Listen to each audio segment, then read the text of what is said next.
அனைவருக்கும் தமிழர்களுக்கு காலை வணக்கம். அதாவது 2000க்கு முன்னாடி நம்ம பேங்க்கு போய் தான் நம்ம பணமாக எடுக்க வேண்டியது இருக்குது எழுதி கொடுத்து. ஆனால் அதுக்கு முன்னாடி கொஞ்சம் யூஸ் பண்ணிகிட்டு இருக்கிறாங்க. நிறைய பேருக்கு அது தெரியாமல் அறிமுகப்படுத்தலை. கட்டாயப்படுத்தினங்கால தான் நம்ம ஏடிஎம், கூகுள் பே யூஸ் பண்ணிகிட்ருக்கோம். இல்லைன்னா முதல்ல போய் அங்கே எழுதி கொடுத்து நம்ம பணம் எடுக்க வேண்டியது இருக்குது. அது நிறைய டைம் ஆகுது, ஒரு நாளே ஆகிடுது. இப்போ ரொம்ப சௌகரியமாக போச்சு. மணி ட்ரான்ஸ்ஃபர் பண்ணுறதுக்கு, பணம் மாற்றி விடுறதுக்கு பார்த்திங்கன்னா கூகுள் பே, ஃபோன்பேலேருந்து ரொம்ப சௌகரியமாக ஏகப்பட்ட டைமிங் மிச்சமாகுது, பெட்ரோல் செலவு மிச்சமாகுது. பரவாயில்லைங்க, எவ்வளோ பண்ணி கொடுத்துருக்குறாங்க. ஆனால் நாம் இன்னும் இவ்வளோ சௌகரியம் பண்ணி கொடுத்தும் நம்ம ஒன்று மறந்துகிட்டே வர்றோம். அது என்னென்னு பார்த்திங்கன்னா ஏடிஎம். மாதத்துக்கு ஒருக்க தயவுசெய்து ஏடிஎம் பணம் எடுங்க, இல்லைன்னா ஏடிஎம் லாக் ஆகிரும், பின் நம்பரும் மறந்து போயிடுது.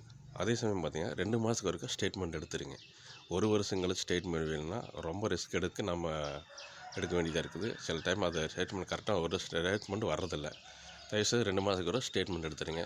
மீண்டும் அடுத்த ஆடியோவில் கண்டிப்பாக சந்திப்போம். நன்றி, வணக்கம்.